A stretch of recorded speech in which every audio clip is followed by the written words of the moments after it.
Good afternoon, everyone. We're going to go ahead and get started. You may not necessarily think you're hearing me from the microphone, but that's because the microphone is tied to the videotaping. So I have to hold it even though it's just kind of a prop in a way. So I'm Susan Cosio, and this is my good friend, Tammy Hallam.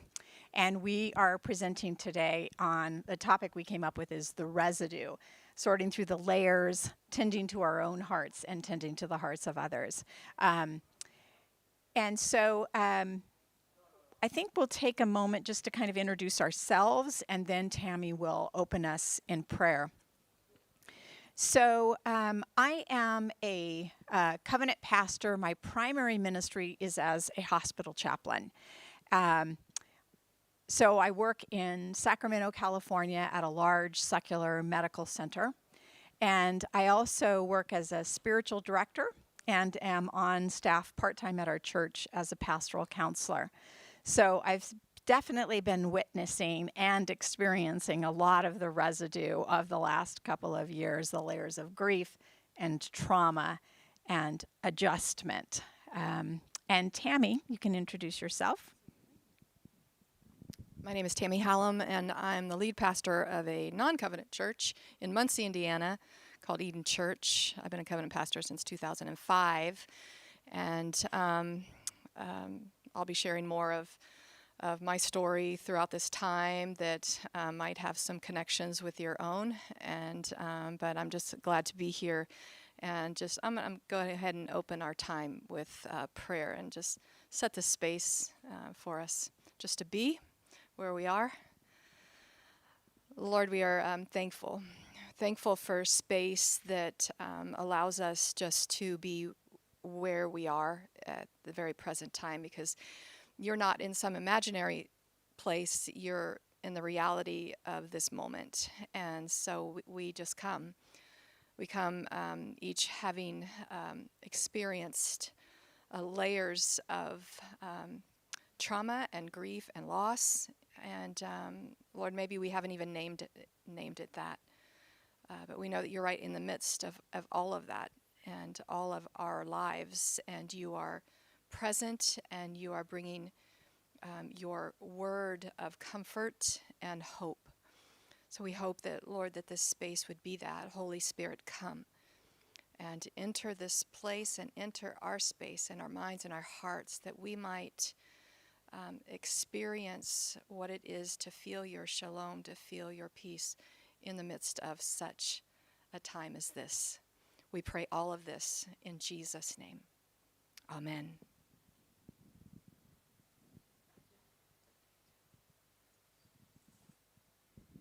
So the format for this afternoon is that I'm going to start out with kind of a slide presentations, kind of helping us all remember some of the things that we've been through, putting some language to some of our experiences, because sometimes it's just helpful to have shared vocabulary. And then, I'm sorry, this keeps wanting me to join the internet and I don't want to. And then Tammy will be sharing some of her personal story as both a lead pastor and a mom who had a significant loss in these last couple of years.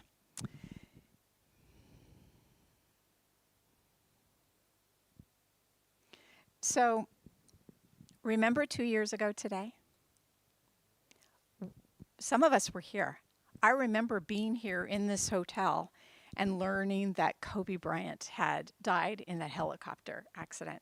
I was enjoying Midwinter. I love Midwinter. I look forward to it every year. And suddenly on the TVs, there were all these images of Kobe, how he had been tragically killed in this helicopter accident. And I started getting texts from my grown sons and my daughter, "Did you hear? Did you hear about this?" And so what a way, I thought to myself, what a way to start 2020. You know? I thought 2020 was supposed to be a year of great vision and insight and positivity, and we started with this tragic loss. But of course, we had no idea of what was to come at this time. 2020 and 2021 were to be described as a time of grief and outrage, tempered by hope. Many described it first as the lost spring, which then turned into the lost summer, which turned into the lost year, which turned into the lost years, right? And the discomfort that many of us were feeling, this angst, this discomfort, this dis-ease, was in many ways grief and layers of grief. And I think that thinking about grief, thinking about trauma, thinking about the changes we've gone through is pertinent, even if COVID is going to resolve. Because there'll always be grief and loss to navigate, no matter what year it is or what we may be expecting from that year. Thanksgiving, we hit really kind of a grim milestone where we discovered if you want to move because you're having a hard time seeing around that, feel free at any point. Where in the U.S. we surpassed the number of deaths in 2021, surpassed the number of deaths to COVID that occurred in 2020. And I felt like I had a hard time getting my brain around that. It was kind of like, wasn't 2020 supposed to be the bad year? And then 2021 was supposed to bring hope. And then instead it kind of brought more of the same. And now here we are. Once again, we were hopeful for 2022. And then we have the Omicron variant that we're facing. And we're again trying to get our heads wrapped around it. And then COVID isn't the only thing we've been processing in these last couple of years. It's been a time of significant social pain and protest and unrest. One of my favorite quotes is this quote by Rachel Naomi Remen, who's a physician, but also just a spiritual and insightful writer. She says, "The expectation that we can be immersed in suffering and loss daily and not be touched by it is as unrealistic as expecting to walk through water without getting wet." So whether or not you've experienced significant personal trauma and loss in the last 2 years, you have been immersed in trauma and loss and suffering daily. So at this point, we're pretty much all soaking wet. And grief and trauma are complicated. There's just so many layers to it. This is a picture of Paradise, California. I'm sure a couple of years ago you heard about. So my brother he lived in Paradise. So he lost everything. His home, his car, every piece of clothing except what he had on. I mean, they lost everything. And do you know, 2 years later, I have to say to you, they're still kind of not only literally going up to that site where they have yet to rebuild and sifting through the soil and the ash residue, but they continue to sift through the emotional residue of those multiple losses. And sometimes you don't even know what you've lost until suddenly in the moment you realize, oh, that's right. We don't have that anymore. And in the same way with the things that we've gone through, even if we haven't suffered the loss of a home in a fire, we do the same thing. There's all these layers of emotional residue. And sometimes we're trying to sift through it knowingly, and other times suddenly we're overwhelmed by a certain emotion, and we realize, oh yeah, this is yet another ramification of all that has gone on. And it accumulates so that it kind of adds insult to injury, right? We may have a major loss and then all of these minor losses or seemingly less major losses. And there are many, many different experiences that we've experienced. Vicarious trauma, where we experience trauma through that another person has experienced. Secondary trauma, where we're secondhand experiencing trauma. I would say I experienced a lot of secondary trauma when my brother lost his home. I was the person who lived closest to him and was the one jumping in and trying to support. We experience moral distress, which is where we have this sense in our minds of how the world should be, how life should be, and we feel powerless to make it come about. We also can experience moral injury, where that distress is to the degree that it's really shaken us to the soul. There's compassion fatigue, right? Where we care, but we're not sure if we still have the energy to keep caring. And there's memory triggers, right? Something we have a loss, or we're with somebody else who's losing, and suddenly it's bringing up for us something else from our lives that was painful. There's emotional residue everywhere. And there's emotional labor. Are you familiar with the phrase emotional labor? This is something I've thought about a lot in the last couple of years. Emotional labor is the effort that we put in as pastors to try to remain calm in a crisis, despite the ways in which we're actually being internally triggered. It's been a lot of work. We've used a lot of emotional residue, or emotional labor in the last couple of years, and we're continuing to do so.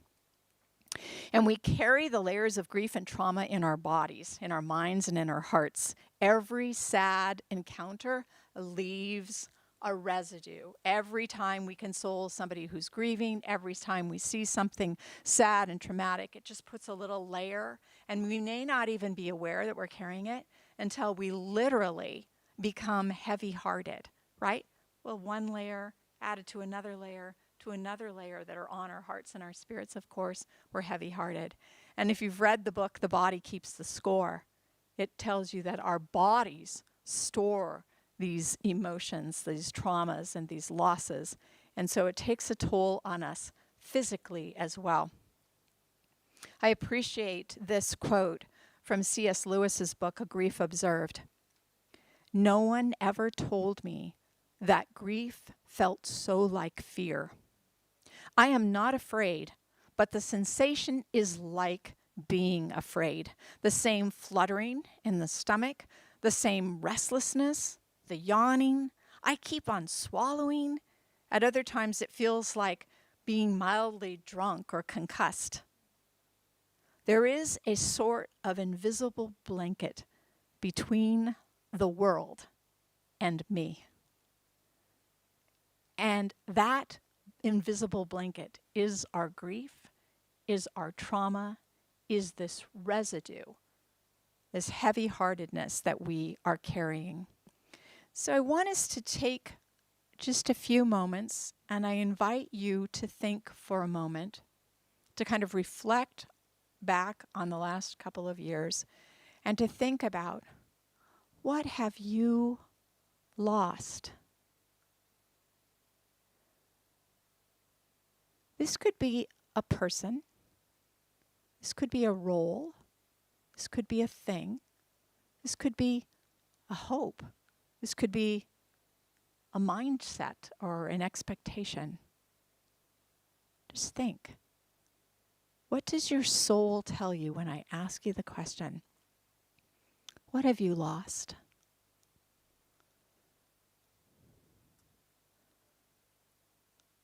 What was in your life and it's no longer there?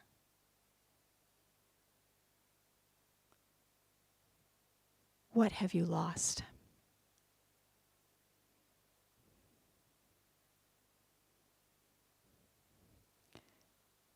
And we're going to create some sacred space for sharing with others in the room. I'd like us to just go around and each person maybe just introduce yourself by name and the context in which you serve, what your role is in ministry, or if you're between roles, say that. And just say something that I've lost is. And I don't think we can move this microphone around, so just speak as loudly as you can so that hopefully it'll be picked up on the video. And those of you who are watching the video, maybe also thinking about this and answering this question to yourselves. What have you lost? Jeff, can I start with you? Sure. Actually, at this point, one of them is too personal to share. Okay. But I wanted to name that because Okay. yeah. Um, Another one is the health of a family member who I'm watching continually decline. Okay. So watching somebody's health, a loved family member continually decline, you're kind of losing a little bit, maybe every week or every day. Okay. Okay. Thank you, Jeff. James? Oh, yeah, right. Jeff, I don't think you said who you are and where you're. This is Jeff Pate, and he's a chaplain supervisor from Louisiana. I'm James Interest. I'm the associate pastor for youth ministries at Known Covenant. And over the last number of years, I guess the two biggest losses that I've experienced are trust from people really close to me that broke my heart, broke my trust, and just damaged the moral injury of that was huge. And I went through a lot of counseling and treatment for it, and um, and learned to like live with it. But it's like a thing that like recedes into the background, but doesn't Right. really leave the rearview mirror, Right. so to speak. And like some of the people that caused that are sorry, but they can't give back what they Right. took from Right. me. Right. And so I just I'll never have it back. It will Right. always be gone forever. Right. And then the other thing I've lost is a lot of relationships with teens in the community because of COVID. Okay. And so my ability to be with young people has been severely impacted. And I've been trying to see the silver lining is like, well, I have higher quality, really like conversations with fewer kids because I'm able to give them more attention. But I still miss like the energy of like 25 kids in the room. Right. And now it's like 8, and lost our congregational youth ministry, so it's just all outreach now. Yeah. And Yeah. and so I have no youth group anymore. I'm a youth pastor without a youth group. Okay. And Yeah. that's like bizarre. Yeah. And Yeah. so just those are the two big things. Okay. So losses of ministry opportunities and interactions, but also the impact of the lack of trust and the hurt that has affected your relationships and affected you. Yeah. Okay. Nick? I'm Nick Pringle. I'm currently an interim pastor serving in a greater Seattle area, Seattle, Washington. Previous to that, I was a lead pastor at a church for 3.5 years and went through heavy trauma. My life was threatened by several people, and so I have lost my brother here. I've lost trust of folks. I felt very betrayed in the process. And then I've lost a sense of safety. Safety in my town, safety in my home, safety walking down the street. Gone. Yeah. That's profound to be not even feel safe in your home community, right? Yeah. I'm Becca, and I'm from the Seattle area, and I'm in between roles in a way. Okay. So that's part of the long list I made. I think a big loss was my role at Cedar Creek, so we passed it. And with that, I think just comes like a sense of belonging or identity, and just kind of this, who am I question that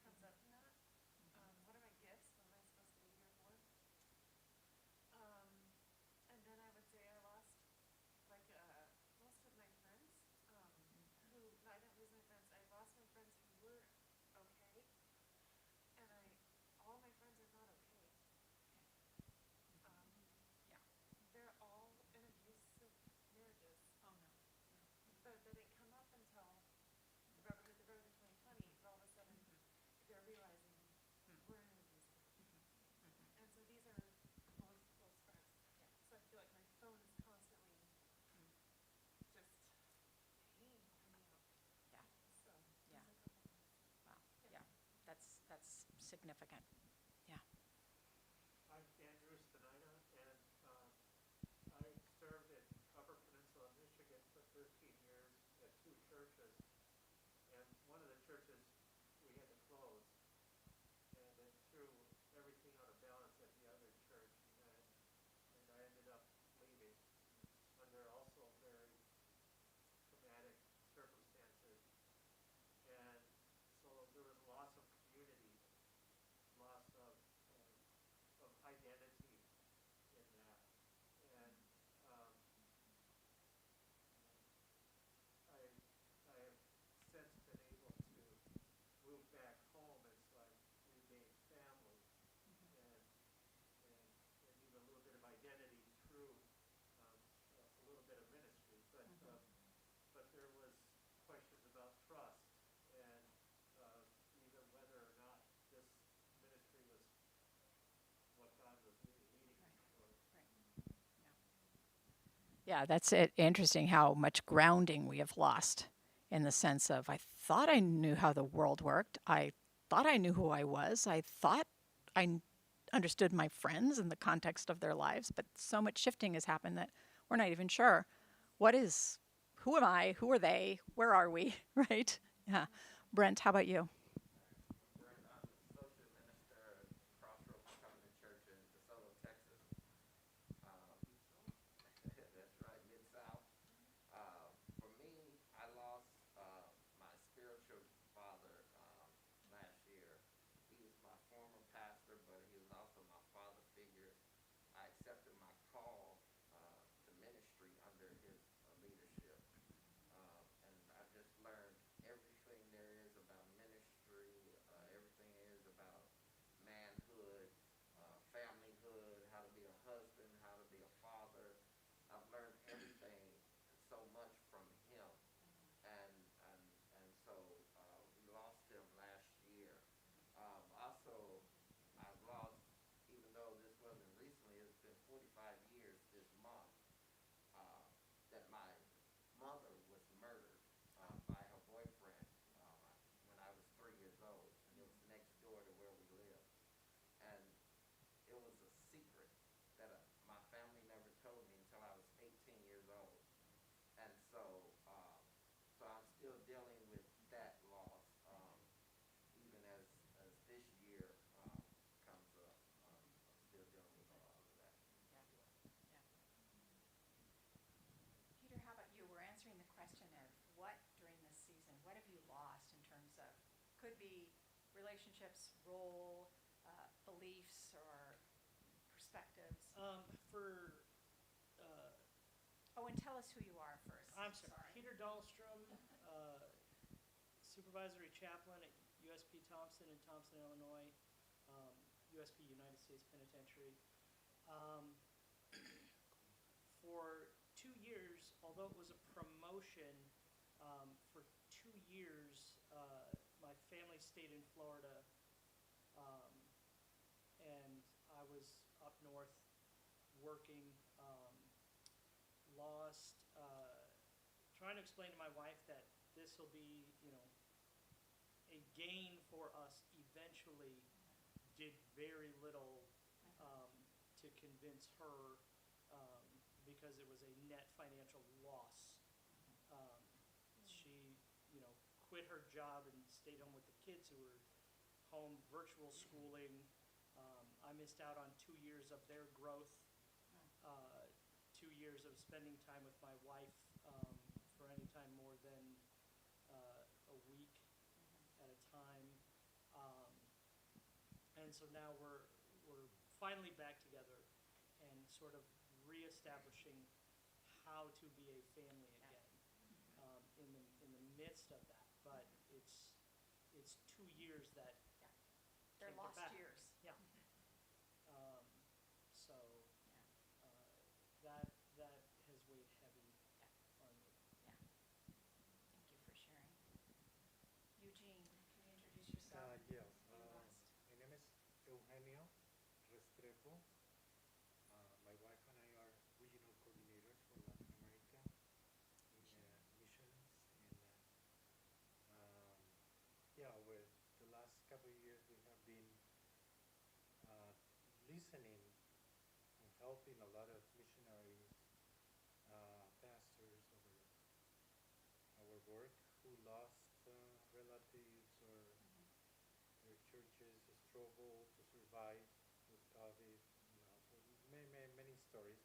But my personal loss was I lost my father 2 years ago. I was not able to be at the funeral because of COVID. He wasn't he was not COVID related, but yeah, it's one of those things you want to be there. He lives in Colombia, so we couldn't go and be together with the family because of the restrictions. But 2 weeks ago, we were able to do like a funeral, a memorial service in Colombia with our brothers, and that was very refreshing and very relieving.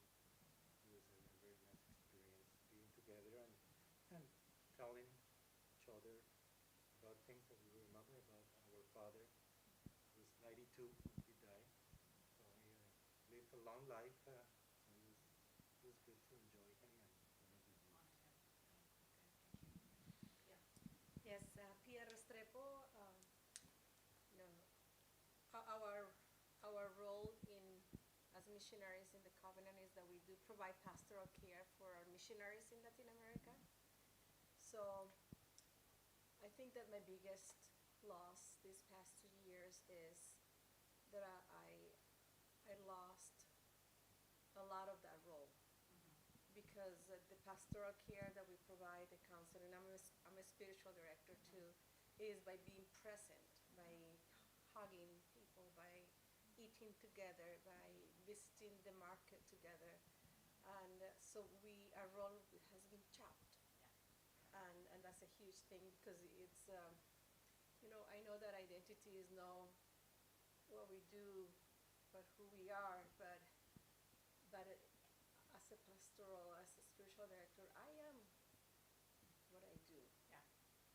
It's a big part of me. So I've been trying to cope with that loss, which is a big one. And I have to confess that I have lost some joy in my life. I am a joyful person, and I feel I lost some joy, and that one is related to the tension that is going on in our denomination. So I have to say that. And when you are done, if you can tell me what is moral distress, I would appreciate it too. Yeah, moral distress is when you have a sense of how things should be. Okay? So, for instance, we might say every child should live in a loving home. Okay? But when you can see that it's not that way and you don't have the power to fix it, it creates in us internal moral distress. Okay? So if you came across a child and discovered that that child was a victim of abuse, it might create in you moral distress because it violates the way you think that things should be. And there are lots of different kinds of examples. Did you want to? Online, we have a couple comments. Okay. Elizabeth Jensen said she retired on December 31st, 2019, and then COVID hit, and then she lost the ability to minister her congregation. Yeah. And then Penny says that she lost 3 family members, the ability to worship with family members, recreational and restorative activities, and trust and shared ministry purpose. Did you want to share? Sure, yeah. I'm a youth pastor in the Church of God in Christ, and here in Chicago, actually. And I'm in the same boat. I lost communication with my kids and attendance, and even I was away from church before the pandemic just because I had a daughter that was born at 26 weeks. So, but that coupled with the pandemic just been a disconnect. And I mean, you've passed without a youth congregation. Yeah, I thank you all for taking the time, and Tammy will have a chance to tell you more about her personal story. But I think it's just so important to name these things because you can see how there's so many layers, right? And for instance, when you talk, Pia, about the joy that you experienced as a spiritual director and you're not being able to reach out and hug people and be with them, you know, it's important for us to remember that a lot of the joy of ministry comes from the contact that we're able to have with people. And because we've had this limited contact, you know, it really is so much of it. Our identity, our role, our relationships. There's just so many different things. And then the losses, the actual losses through death of loved ones. So thank you for naming those, and I know that there are other things as well. I want to invite you, just before we move further, to just take a few deep breaths and inhale the truth that having named and claimed some of our losses, that while this residue of fear, pain, grief, and sadness still exist, you no longer have to have them, they no longer have to live in you alone. You're not alone in this. We have this residue, but we don't have to let the residue create walls between us. We do not journey alone. We are on this path together, regardless of what our losses have been. Now, we've probably all heard about the 5 stages of grief, right? And I think that Kubler-Ross did really great work, foundational work in helping us to understand grief. But the main thing I want to say about it is that not everyone goes through all of these stages in a prescribed order. So if we keep trying to think, well, I'm in this stage, I'm in that stage, it's not really true, you know. And some suggest that there are 7 or 8 stages. There's shock, denial, pain, guilt, anger, bargaining, depression, reflection, loneliness. And then you're looking at this and you're saying, well, you're listing 2 words every time, so how many? That's actually what, like 16 stages, right? And hopefully at some point there might be an upward turn, reconstruction, working through, meaning making, acceptance and hope. But again, this is the picture of grief as I see it. Grief is not really linear. And then you have like a day where you feel like the world is coming to an end, and the next day you kind of feel like, oh, well, maybe I'm feeling a little more hope. Do not trust that hope will maintain on day 3, because it just, you know, it comes and goes. And the pandemic has really complicated grief. And some of this has been shared because, like you've named, the current circumstances create emotional distance. So we don't feel as connected. We don't feel as connected to our ministry. People may feel guilty. They feel sad about their loved ones being sick or dying, and then also feel guilty. I don't know, Eugenio, if you felt that way when you couldn't be at the memorial service. You know, then it's like, not being there. I feel guilty. I should be there. I'm here for other people. People worry that they will lose themselves or become ill themselves. So we constantly have that hyper-vigilance as we're going through. So that's kind of tied, I think, Nick, to what you were saying about not even feeling safe in your own, right? It's a different kind of safety, but it's related. Families may resent that they haven't been fully informed by doctors of loved ones. We may feel alone in our grief because of social isolation, right? You don't even get a chance. I mean, how great it is that we're all in the same room right now and we can at least talk about our grief.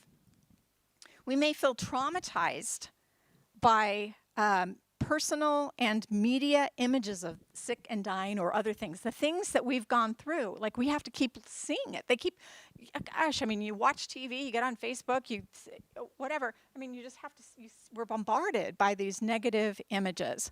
And there's often no opportunity for a traditional service or for a space to name what we're grieving and to grieve it. And sometimes we start questioning, why is God silent?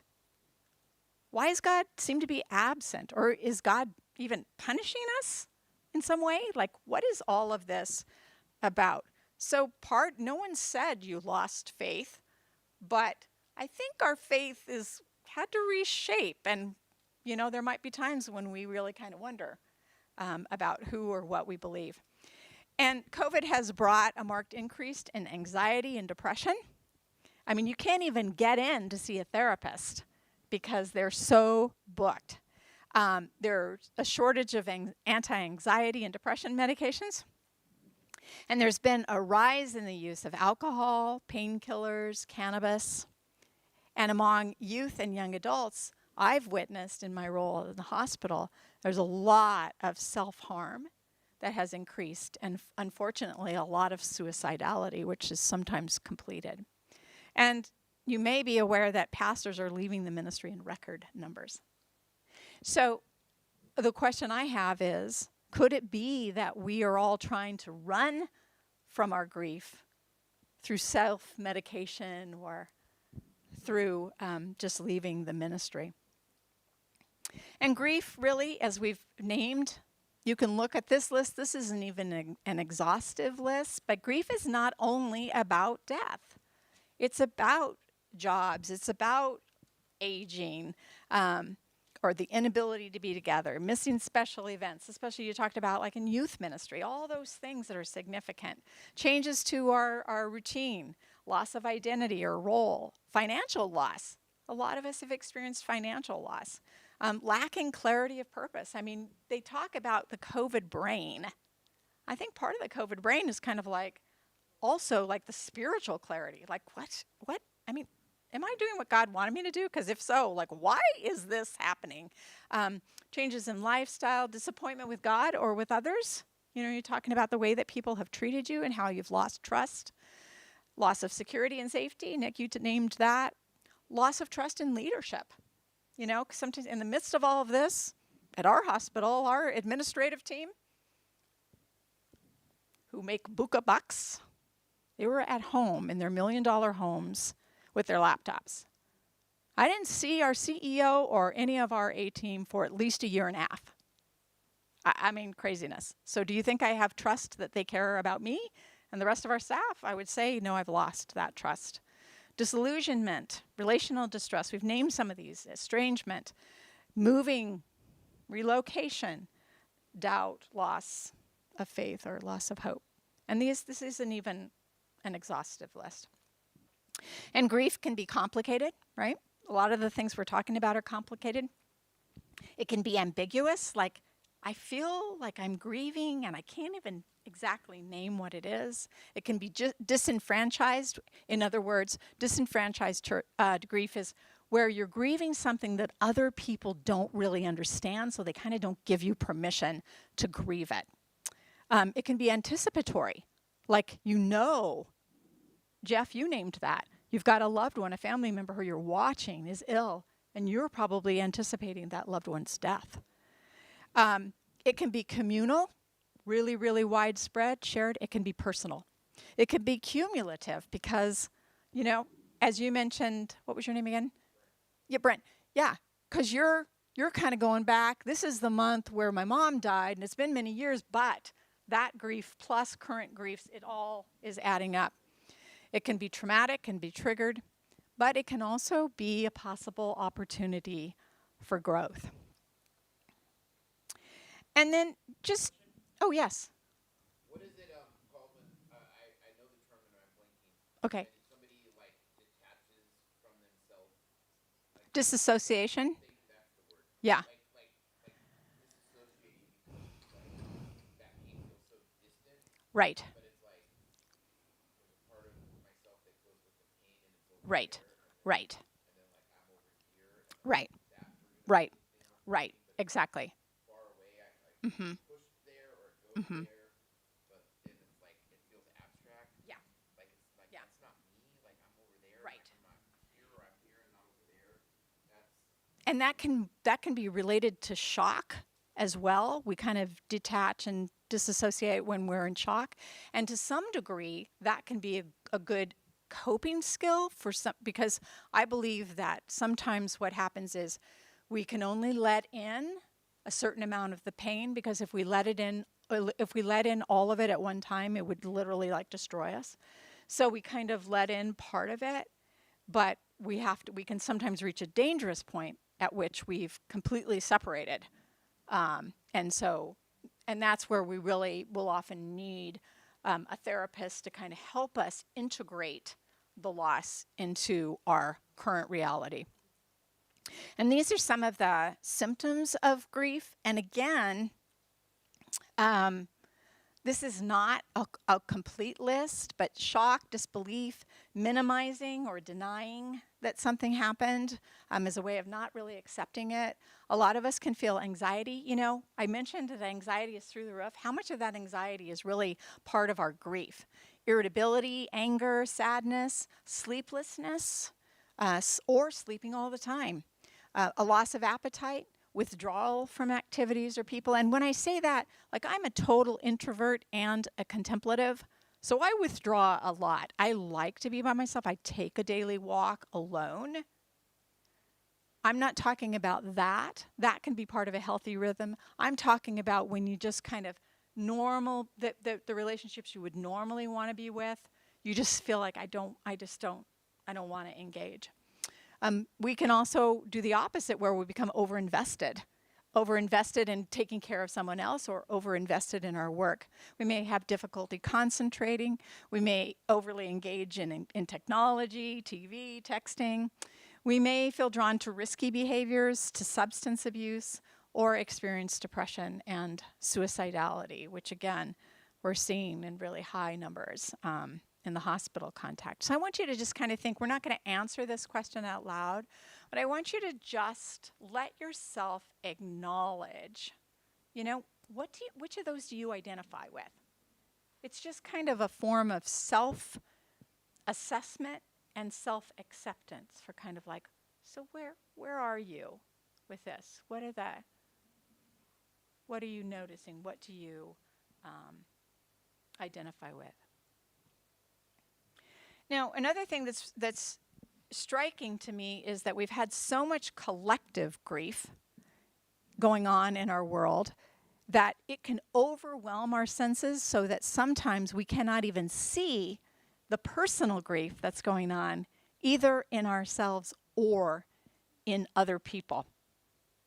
When the whole world is grieving, personal loss can get lost. And as pastors, I think we often feel like we have to tend to others and tend to their losses and their grief and sort of push our own under wraps. But it's important, I think, to make space, to ponder, to pray, to process, to say, you know, how am I really doing? What am I feeling? How am I coping? How's my spirit? How's my walk with Jesus, right? To ask those questions and acknowledge. When we're able to touch and give voice to our own losses and our own emotional state, we then stand in collective vulnerability and compassion with ourselves and with others. Now, everyone grieves, but just like that chart of all the random thing, I think it's important for us to realize that the grieving process and the timeline is not the same for everyone. Nor is the way, like some people want more time alone, other people want more time with others. It's important for us to recognize that grieving is really a unique and personal experience. But grieving and supporting other people is something we can learn to do, but we learn it really mostly through experience, I think. I mean, I have my MDiv. I went through 2 years of CPE. I have all this training, right? I've read lots of books. My ability to be with someone else in a crisis comes mostly from experience, not the bullet points I learned in a book in seminary.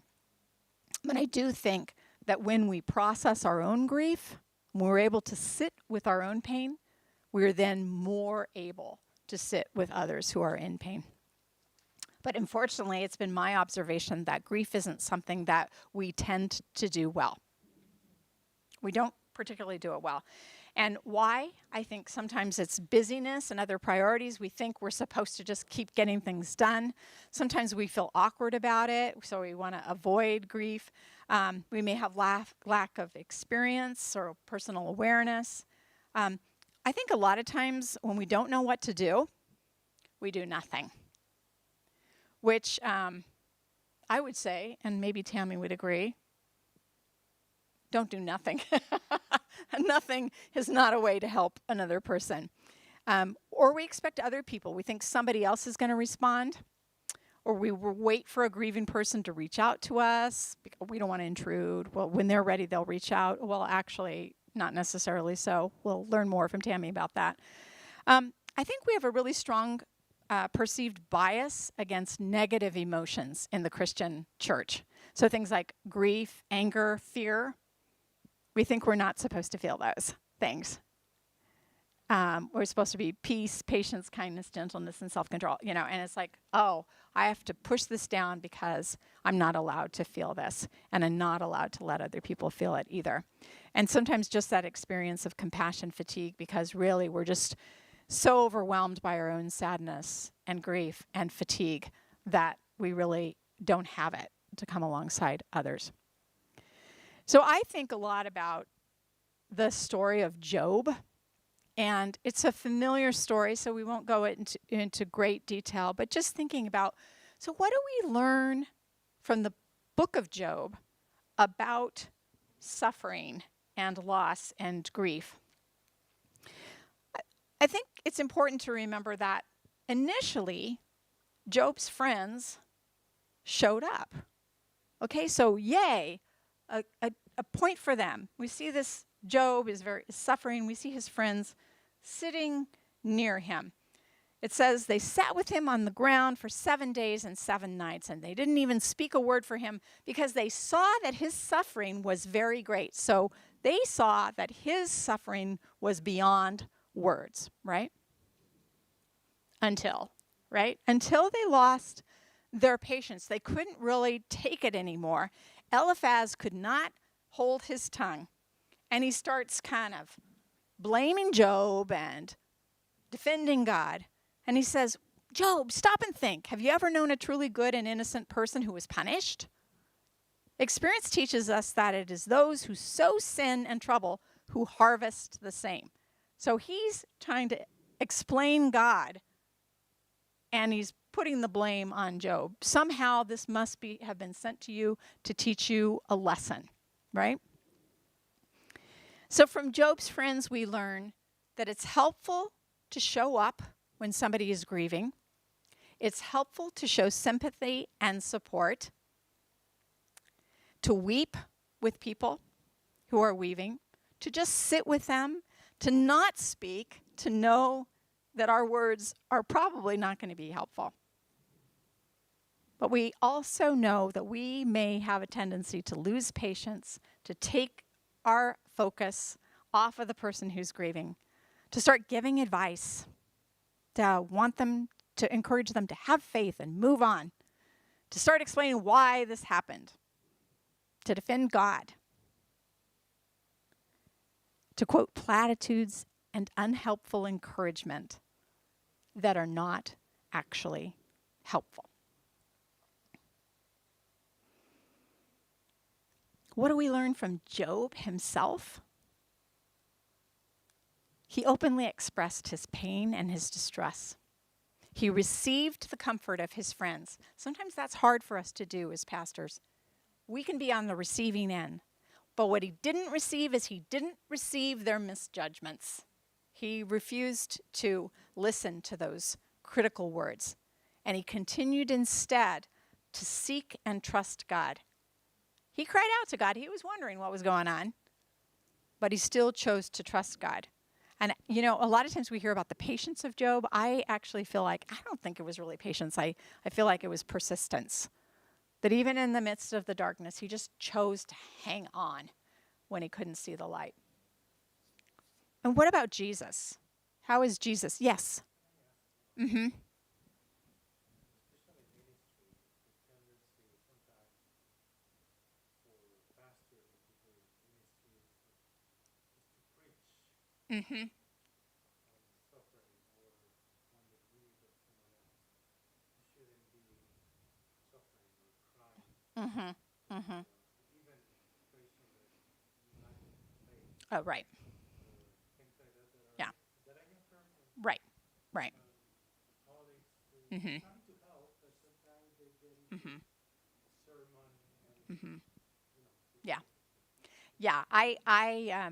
Okay, so just to make sure everybody heard this, that sometimes pastors want to start preaching and kind of getting somebody to hold onto their faith, to encourage them to trust God, and yes, and I think when people do that, whether it's pastors or other people, I think that's more about us.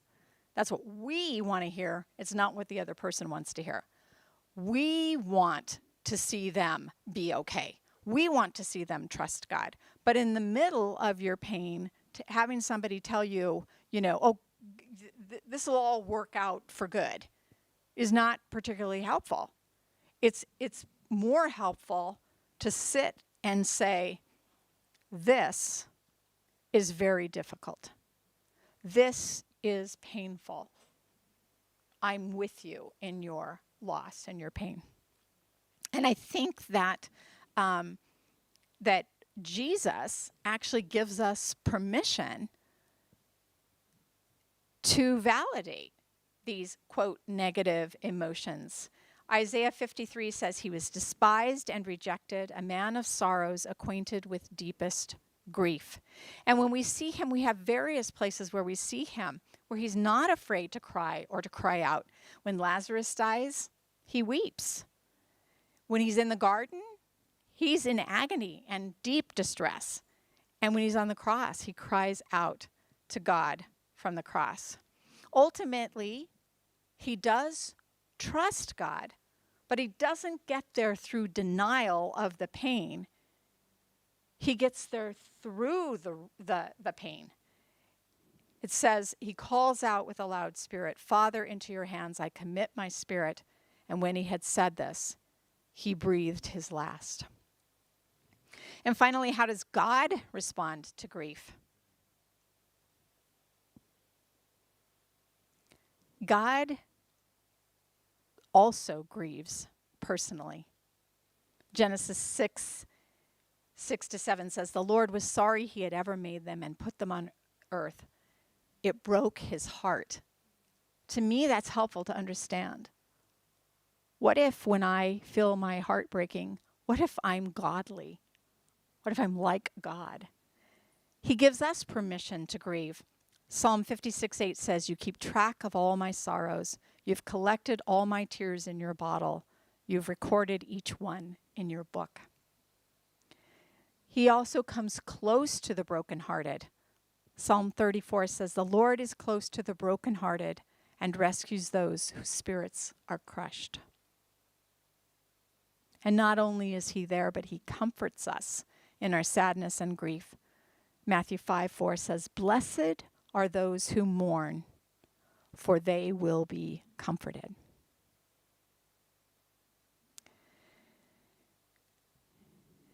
So at this time, I am going to hand the microphone to my good friend, Tammy, who can speak as both a pastor and a parent as she tells her story of the last couple years. Thank you, Susan. Tears are okay. We don't often hear that, but you may see it happen here.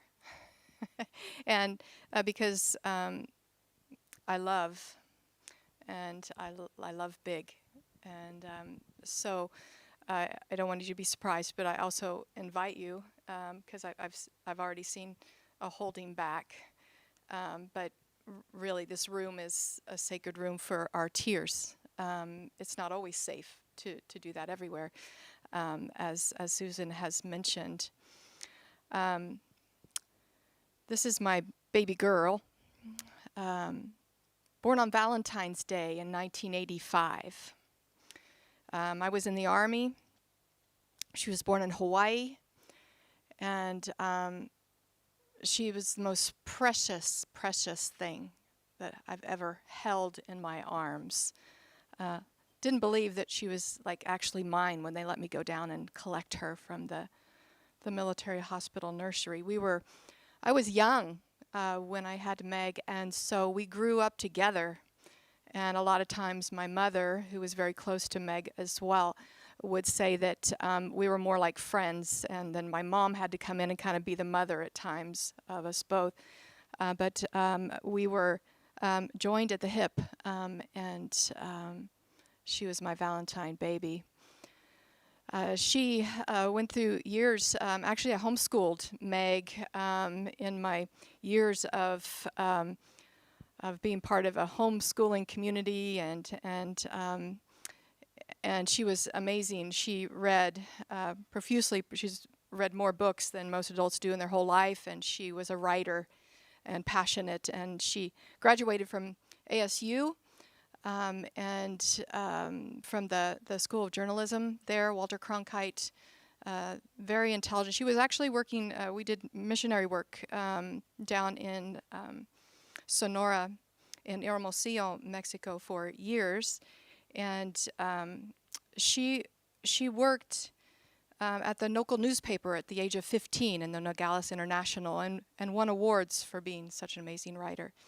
You see, I'm giving you my slideshow of my beautiful children, like we often do with each other. And then she was an amazing musician, and she played beautiful piano. And she ended up in Portland, Oregon, where she made her own life and became an artist. The thing that made her an artist was the suffering she went through, going through a divorce, and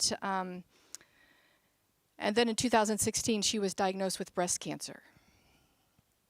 And that began a journey where I was a pastor in Tucson at the time, serving with the Methodists outside of Covenant Circles. And I got the call, and I realized I was going to be back and forth with her as she fought this fight. Even though it was back in my mind that, this can be really bad, I was just always, they've got all the medical care, they've got everything that she'll ever need, she'll be fine. She loved hiking the outdoors. It was one of her passions. She was an artist, and her art would be featured at local coffee shops and galleries in Portland. This was caught of someone's daughter leaping with joy as she looked at Meg's art. This was before 2016. When life seemed normal, like what a lot of moms and daughters have. The biggest thing I was worried about for Meg was her choice in men and boyfriends, and so it drastically changed. Before that, she married her best friend, which was still her best friend even after their divorce. He's like still a son to me. This is us in New Orleans celebrating an amazing day as she got married, and I officiated the wedding. We're out hiking. We love to hike, and then I was remarried after many years of singleness, and of course she was right there next to me on that beautiful day. This is Meg starting her cancer treatment. This is her first treatment at Providence. After the breast cancer, thought we had it all beat. This is us together in Phoenix with all of my family, my mother there in the middle. Meg was the first grandchild, and we lived with them for a while, so they were very close. And this is all of us celebrating Christmas. Our family from Indiana came to Arizona, and we're having a beautiful time and celebrating life. I actually made her a photo book that year of all of her getting through her cancer treatment. This is us at a local place, one of my favorite pictures. So I was ending a term with the Methodists and took a road trip coming back to Indiana, and received a call from Meg that said, Mom, they've diagnosed me with leukemia, acute myeloid leukemia. It was caused by my breast cancer treatment. I've got to go in the hospital in 2 days because this thing can kill me in 2 days. And so I got to Indiana, boarded a flight with my mother, and we headed to Portland, where she went through a chemo to stop it, and then they scheduled her for her first bone marrow transplant, which is going on right here at OHSU Hospital in Portland, Oregon. She received her first stem cell transplant. And right here, as you can probably see my face, I had hope. And we had hope that she was right. She had everything going for her. Her age, her health condition. It's one of my favorite photographs. I show you all these photographs of my daughter because sometimes we as pastors, we can dehumanize people. I've been a pastor for almost 20 years. I walked with a lot of people through death and sat at a lot of hospice beds and visited a lot of hospital rooms. But yet I could put people in here. And I don't know if I can describe it, but you know what I'm talking about. I can almost like they didn't have a life before that. So a photographer friend caught some beautiful photos of my daughter at different times during her treatment. During this time, her art becomes it just explodes on the internet, and she can't keep art in supply, and she has flash sales on Instagram, and she's networking, and she knows everybody, and she's got 4 websites going, and she uses her hospital stays, which would be weeks, and I would be living with her in the hospital, and she would set up a artist studio in the hospital and do her art there, and nurses would be buying it, and she would be doing flash sales, and people saw something in her art that connected with life in all of the darkness and light of it.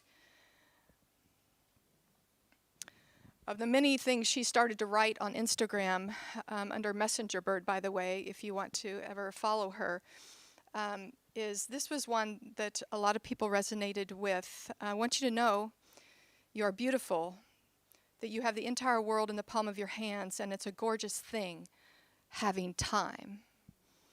That sits by my teapot every morning. I read it. I try to grasp her saying that to me, and giving me strength to face my day.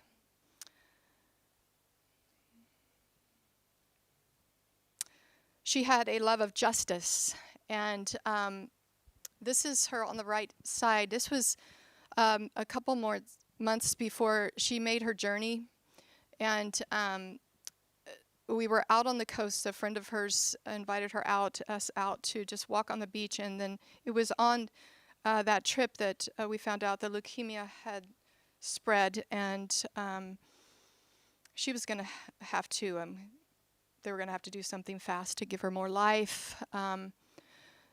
Instead of staying out at the coast, Portland downtown had been decimated by the riots, the protests, and really a lot of looters doing bad things. But just to make clear that the protests were her friends, the protesters were her friends, and she wanted to fix lunch for them. And And so like 50 lunches for the artists that were painting in downtown Portland to bring life back to where everything had been destroyed down there. And so she painted each bag and took them down. And it was something she was driven to do. This is the last time I would spend on the beach with Meg. But half of her went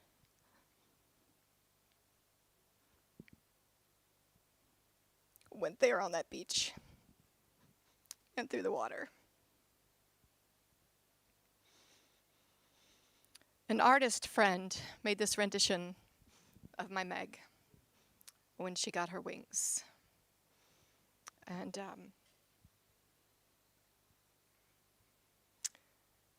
And these were some words from Meg that I read at her funeral and memorial service about how much she would miss life and how she was telling all of us to make sure you tell everyone you love them.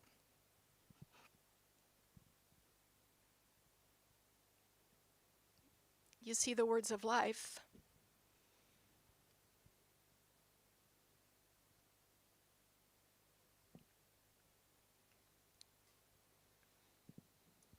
At her memorial service, I put her art everywhere. This was in the church, Eden Church, where I'm the lead pastor at this time. This was September. She passed on September 28th. And a month later, we were back home in Muncie after taking her stuff and home to Indiana.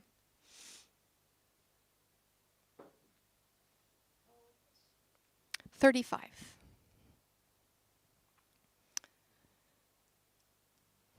Maybe you've seen this. And it's one of those images, only images I can use to describe someone when they say how I'm doing.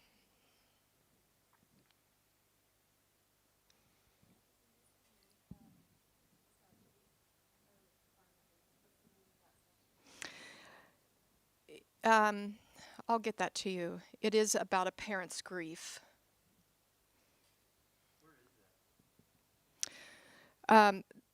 This was an image that was sent to me, and I'm not sure where it's at. I probably knew that at some time before my short-term memory was shot through trauma.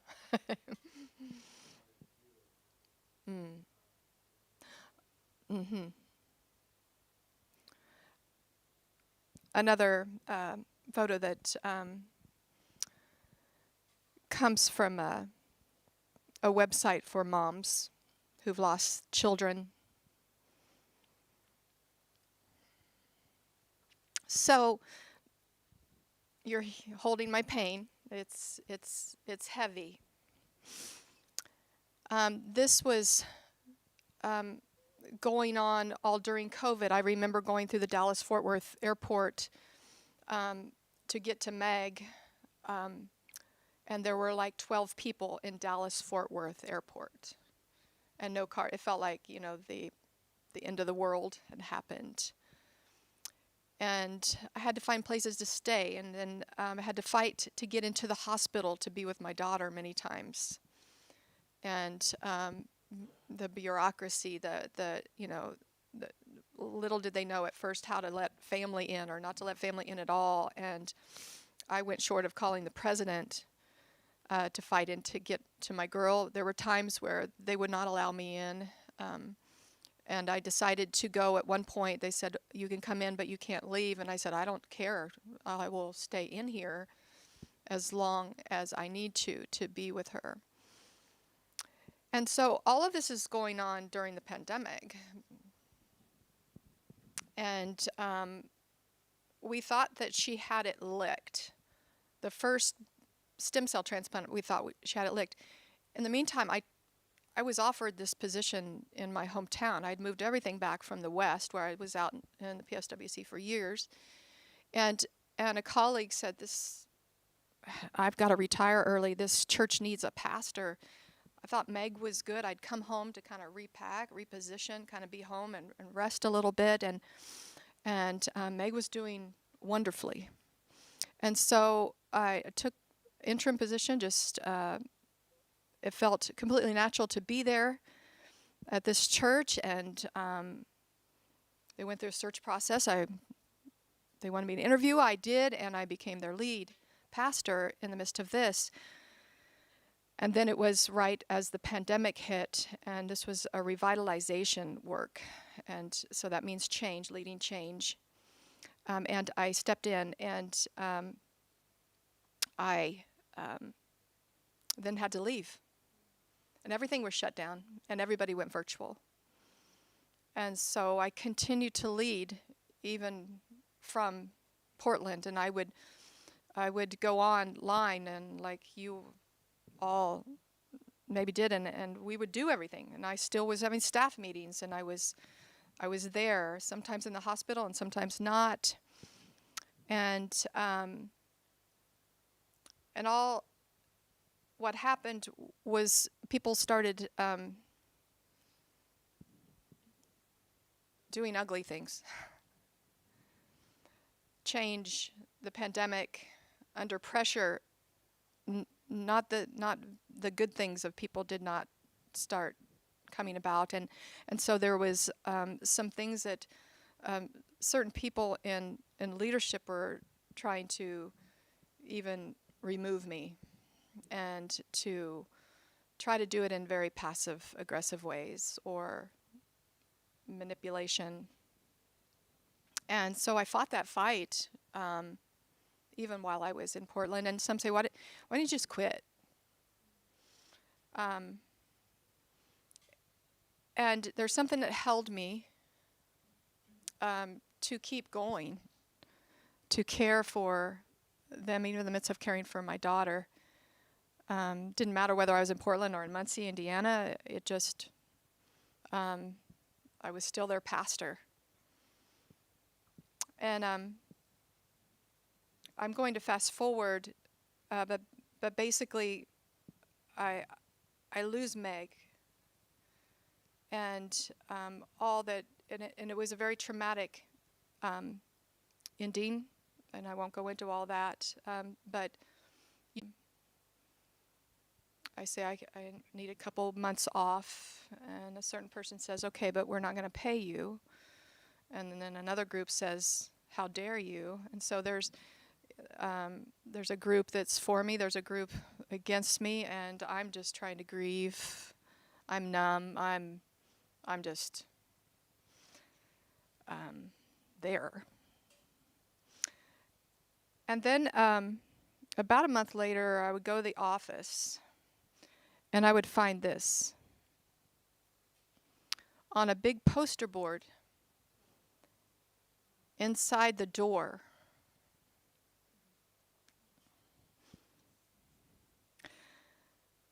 So now they've just pissed so much to this loss, and I know that many of you, even online with us, maybe have even experienced trauma like this.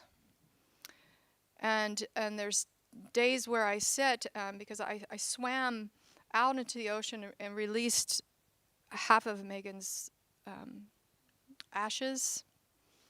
The other half sits on my dresser, and I still can't comprehend my beautiful daughter in a container. Now, very few people talk about these things in our circles. And very few people are really honest with, I look at that every day, I can't comprehend this beautiful creature, nor can I get to her. As a mother, can always get to her children. And so I sought out books. I got a whole stack of, every kind of author that's written about grieving their child. And this one pastor wrote a book. I thought it might be helpful. John Claypool. Tracks of a Fellow Struggler Living and Growing Through Grief, and it's a small book, thank God. And this is really four of his sermons. I wish I could have preached as lovely as he did in the midst of what was a horrible experience for him with his child. But I think this statement says a lot. It says really what I have felt.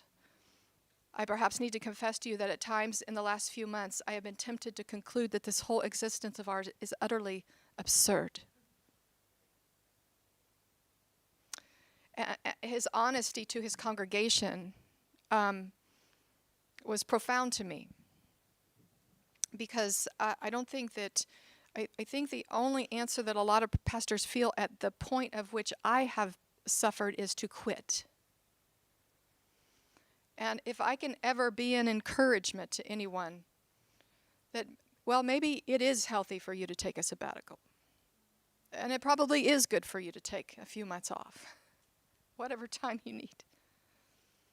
But don't think that the level and depth of suffering that you've endured is a reason to quit. Our culture of pastors, in our culture, ministry, thinks that we have to always be putting on some sort of vision of being strong and always having the positive confession. And I get to the book of Job sometimes, and it came to me one day, I was like, nobody talks about Job's wife, because she lost all her children. But you don't dare to say, I kind of felt like Job's wife. I didn't want to curse necessarily God, but I'm really angry. And at times I was like, I wish I'd never been born, because then I wouldn't have to endure the pain of losing my child. See, I think it's important that we have places to be honest as pastors and leaders, that these are the things that need to be able to be spoken without being shamed, without, because what's going to happen is that our colleagues are suffering. No one's acknowledging that. No one's allowing them to be honest, and they quit. Because the expectation is I have a positive confession all the time. And I have to tell you, I did this, experienced this just last night. And I know my brother didn't mean any harm, but he's a leader. He's been a pastor for many years. I'm not naming him. It's precious, precious man. And he said, let me give you a hug.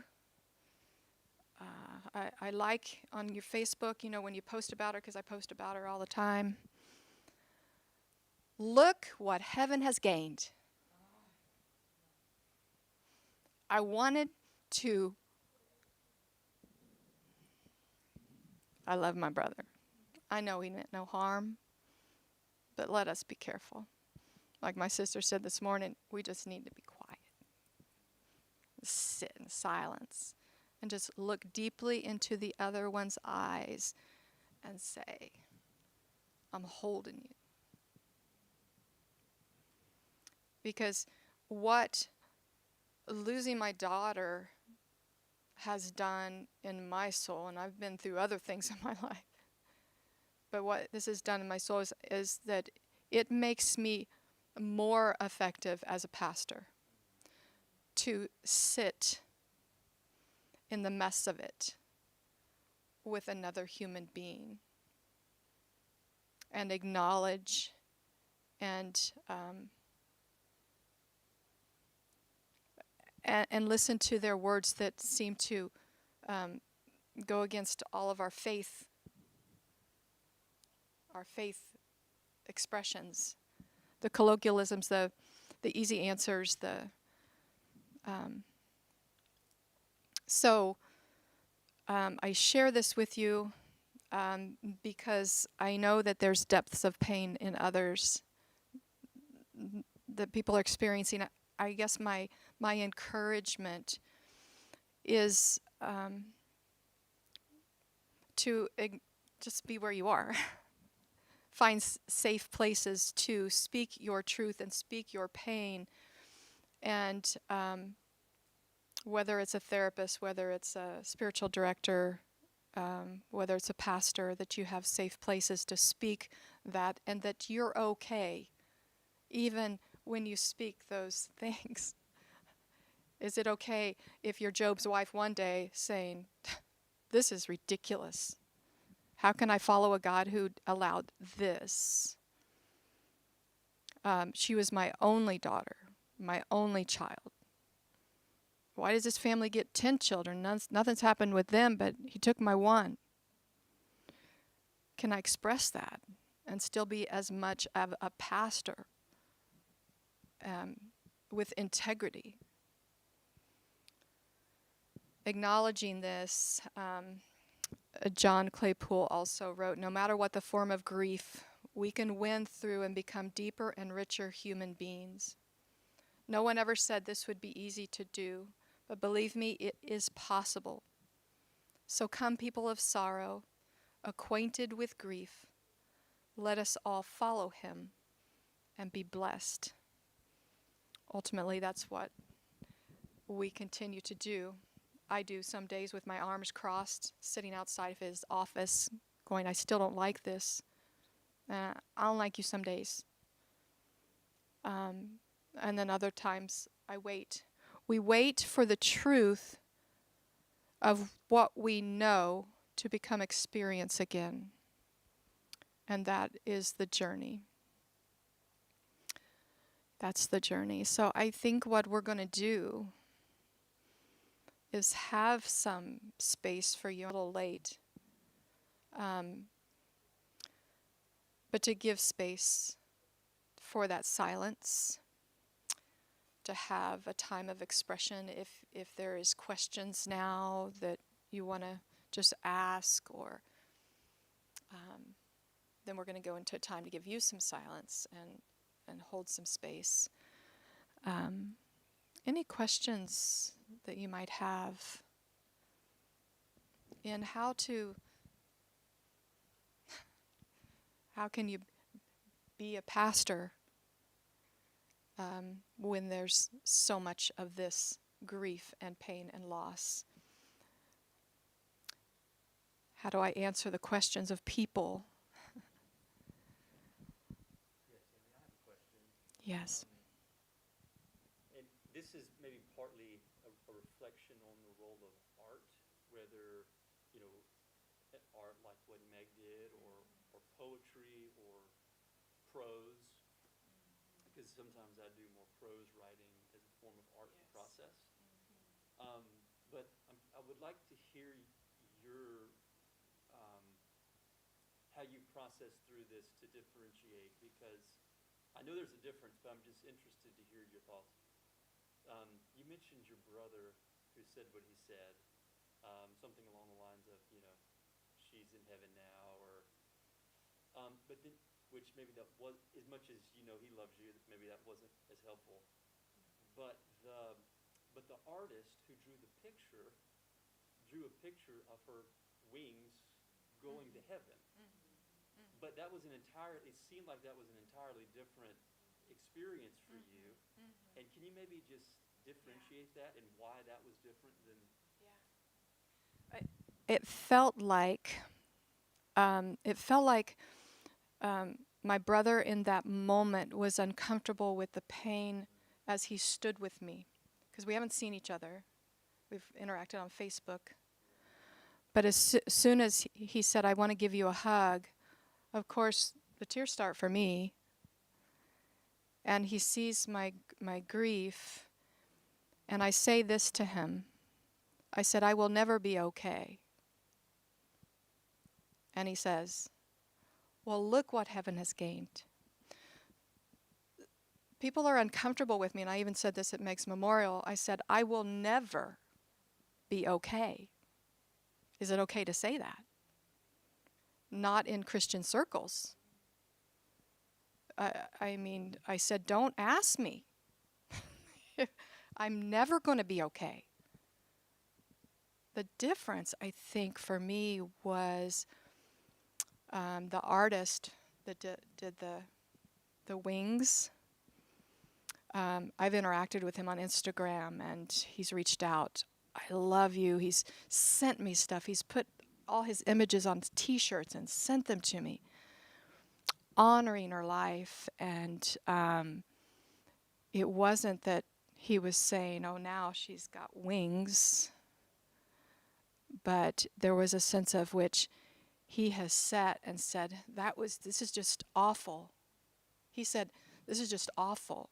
So I think I would have been much more comforted if my brother would have said, this is awful, what has happened to you. I'm so sorry. This most precious thing has been taken, this person, this daughter. I'm so sorry she was taken from you. Because to say, it felt he was uncomfortable with my pain, and like Susan said, he had to say something. And I find this with a lot of people, well, at least they're not in pain anymore. At least you had all those years with her. At least you were able to be with her in Portland. At least, and I think that's the difference. Yeah. Yes. I've been struggling with statements like that, what he said to you, from the opposite side of the conversation. In my community, I've done 3 funerals in the last year, and I've sat with others who are sick or who are dying, and 2 of the funerals that I did, one in 2020 and one in 2021, were siblings a year apart or so, who died under all too soon, young adults, and the parents who don't really attend church but are remotely connected to the Covenant Church in rural Alaska asked me to do the funerals. I knew the young adults, I knew the family, and that's the kind of language. This is not everyone in my community, but all too often, that's the kind of language I hear from the parents. This like bittersweet, well, heaven needed them more than I did. And at the reception at the last funeral, and they plugged their phone into like the sound system, and suddenly they were playing music, and they played this country music song about heaven needed them more than I did. And statements on Facebook and in public about my so-and-so, my daughter or my son gained their angel wings today. And it's just infuriating, but I'm not trying to be there to control.